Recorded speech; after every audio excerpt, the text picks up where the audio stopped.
पहला सुमारिया भोले के द्वारिया, नैनवा में बसले त्रिपुरारिया। गंगा जल बेल पत्र ले आईनी, खोल द किस्मत के किवड़िया।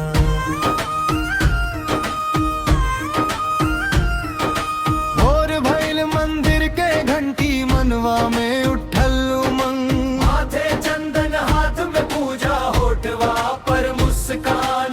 तोहरे चरण में अर्जी बाबा, राखी हा हमार मान। ना मांगी महल दुआरिया, ना मांगी धन दौलत, बस तोहर कृपा बरसत रहे ही में बा जन्नत। पहला सुमारिया भोले के द्वारिया, भरता खुशियन के गगरिया। हर हर महादेव के जयकारा, गूंजे सगरी दुनिया भरिया।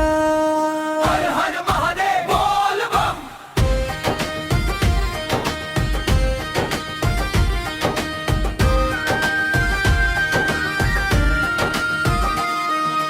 कांवर लेके चलनी बाबा, नंगे पाँव डगरिया। बोल बम के गूंजे नारा, महके सगरी नगरिया। नंदी बाबा राह दिखावत, महाकाल मुस्कान। एक नजरिया पर जब बाबा, बदल जाई भाग्य विधान। जग के पालन हार तू ही, दुखियन के आधार। एक बार जनाम पुकारे, भर देला कर संसार। सावन के हर सोमारी में, दीप जलई बरोज। पहला सोमारिया भोले के द्वारिया, भरदा खुशियन के गगरिया। हर हर महादेव के जयकारा, गूंजे सगरी दुनिया भरिया।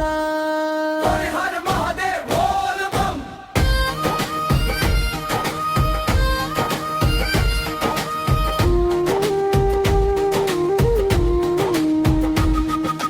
तोहरे नाम के माला जपब, न छोड़ब ई खोज। भोले शंकर कृपा करिहा, पूरा करिहा आस। जन्म जन्म तक रहे बाबा, तोहरे चरणन पास। पहला सुमारिया भोले के द्वारिया, भर दे खुशियन के गगरिया। हर हर महादेव के जयकारा, गूंजे सगरी दुनिया